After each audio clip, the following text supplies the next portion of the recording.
ফকির।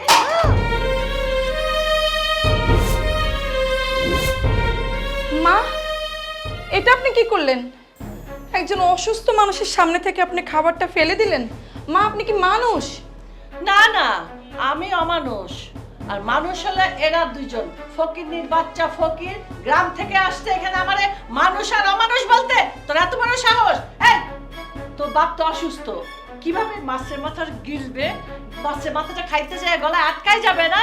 হ্যাঁ, তখন ক্ষমতা ক্ষমতা ক্ষমতা, আস্তে আস্তে আস্তে, আর আসবেন না আমার সামনে। এই বাড়ি গেল, বাড়ি গেল, বাড়ি গেল। তো সাহস তো কম না, আমারে না জিজ্ঞেস করে ফ্রিজ থেকে মাছ মাংস বের করে মাছের মাথাটাকে ওর বাপেকে দিয়ে দিছে। এই, তুই জানোস না মাছের মাথা যে আমি পছন্দ করি, আমি না খাইলে আমার ছেলে খায়, আর তুই সেখানে আমাকে না জিজ্ঞেস করে তোর বাপেরে দিছিস। জীবনে খাইছে মাছের মাথা? দেখছে কোনোদিন এত বড় মাছ? খায় তো সারা জীবনে যে চাপা শুটকি আর কি জানি কয় কাঁচামরিচ এগুলো দিয়ে পেঁয়াজ দিয়ে পান্তা ভাত। শহরে এসে একেবারে মাছের মাথা খাইতে মন চাইছে না? মা, আপনি কিন্তু আমার বাবাকে অনেক অপমান করতেছেন। উনি এই বাসার মেহমান, তাছাড়া উনি অসুস্থ।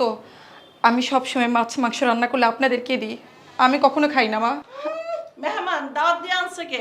এইরকম মেহমান, অসুস্থ মেহমান আমি আমার বাড়িতে চাই না। এই মেহমান বের করে দে।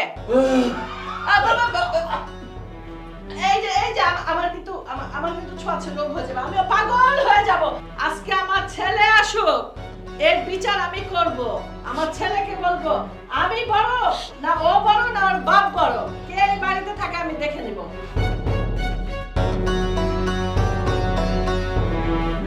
মারে কেন তুই আমার মাছের মাথা দিলি রে মা? আমি তো এত বড় মাছের মাথা জীবনে চোখে দেই রে মা। তোর শাশুড়ি তো ঠিকই কইছে, আমি সারা জীবন খাইছি শাক পাতা আর শুটকি দিয়ে রে মা। কেন দিলি?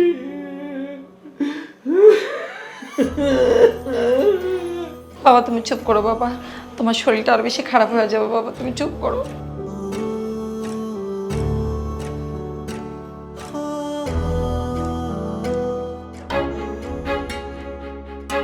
আম্মা, আমার তো মন খারাপ কেন আম্মা?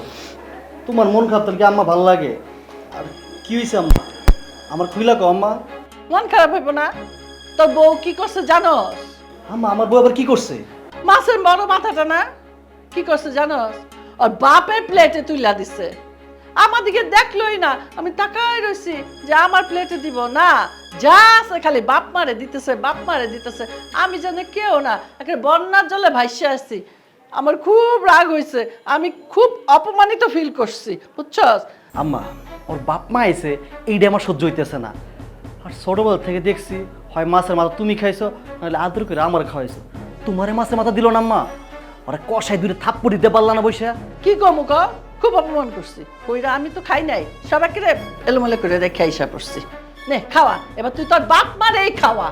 আম্মা, একটা কাজ করি, তোমার যদি অপমান করতেছে আর আমিও বেকার বুঝো না, আমার লগে প্রতিনিয়ত গেলে ঝগড়াঝাটি, আর ডিভোর্স দিয়ে দিই। আই, না না না বাবা, তালাক দেওয়া যাইব না, এই কথা কিন্তু মুখেও আনবি না।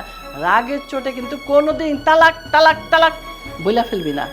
ও হইল আমাগো সোনার ডিম পাড়া হাঁস, ওরে আমাকে ধৈর্য রাখতে হইব, তবে টাইট দিয়া রাখতে হইব, ভয় রাখতে হইব। তুই কবি যে আমার মা পছন্দ করে না তোমার আমি তালাক দিব, কিন্তু তালাক কিন্তু আমরা দিব না। আমি কয় টাকা ভাড়া পাই ক? ছোট্ট একটু ভাড়া পাই, আর ওর বেতনের টাকা, এই নিয়েই তো আমরা ফুইট ফাইট করি। আবার তুই তো আবার বেকার ক, তো এইভাবে তো চললে হইব না। বউরে রাখতে হইব ঠিকই, কিন্তু টাইটে রাখতে হইব। আচ্ছা আমার তাহলে আমার তো এটাই করু মরে, খালি তালাক দিব করে ভয় দেখামো, টাইটে থাকে। আর আম্মা, তুমি আমার টাইট দিও। আর আমি তো বেকার আম্মা, আসলে তো এই কারণেই তো মনে করো আমি কিছু কই না, এই কারণে তোমারে কই তুমি টাইট দাও। কিন্তু আম্মা, তোমার মন খারাপ থাকবে না, আমার মনটা খারাপ হয়। আচ্ছা আম্মা শোনো, আর একটা বুদ্ধি করি, ফ্রিজে তো আরেকটা মাছ আছে, ওইটা দিয়ে রান্না করাই। ঠিক কইছিস বাপজান, ডাক্তার বউরে ডাক্তার সুন্দর করে ভুনা করতে, মায় বেটা মিললে খাবো। বাপ মারে খাওয়াইছে, আবার করে আমগো হ্যাঁ, খাওয়াইবো। তুই আর আমি খাবো। আম্মা চলো যাই। চল।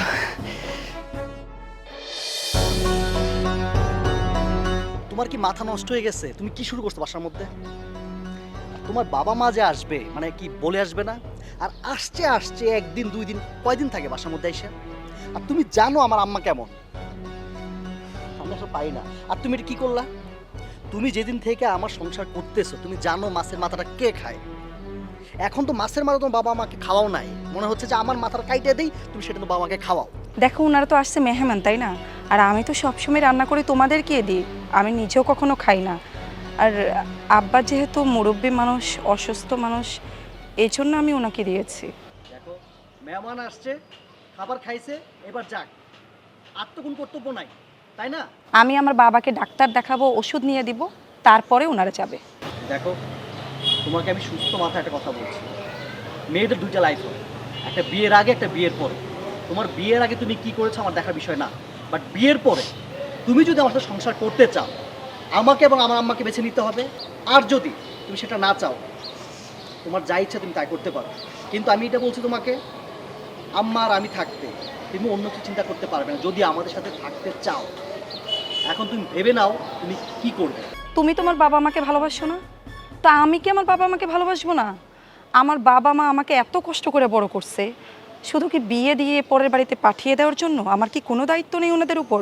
তাছাড়া আমার বাবা রিক্সা চালিয়ে আমাকে লেখাপড়া করিয়েছে, আমার অনেক দায়িত্ব আছে ওনার উপর। আমি আমার বাবা মার একটা মাত্র সন্তান, আমি আমার বাবা মাকে ফেলতে পারবো না। তুমি যা ইচ্ছা তা করতে পারো, আমি আমার অসুস্থ বাবাকে ঘর থেকে বের করতে পারবো না। তুমি যদি তোমার চাকরি বড়াই করো, তুমি চাকরি ছেড়ে দিতে পারো। আর তুমি তাও যদি না চাও, তোমার বাবা মার প্রতি তোমার এত ভালোবাসা উদাহরণ থাকে, আমি কিন্তু অন্য ডিসিশন নেব। তাই তোমাকে ভেবে চিন্তে বলছি, তুমি কি করবে তুমি সেটা ভাবো। এই তুমি পড়াশোনা করছো, অনেক শিক্ষিত হয়েছো না? এই তোমার বাবা মা তোমাকে শিক্ষা দিয়েছে, তাই না? তোমাকে আবারও বলছি, ভালো ভালো তোমার বাবা মাকে চলে দিতে বলো, হালকা খরচ দিতে পারো তোমার যদি মন চায়। ফার্দার তোমার বাবা মা বাড়িতে আসার আগে অন্তত তোমাকে আম্মার অনুমতি তুমি নেবে। দেখো তুমি কি করবে।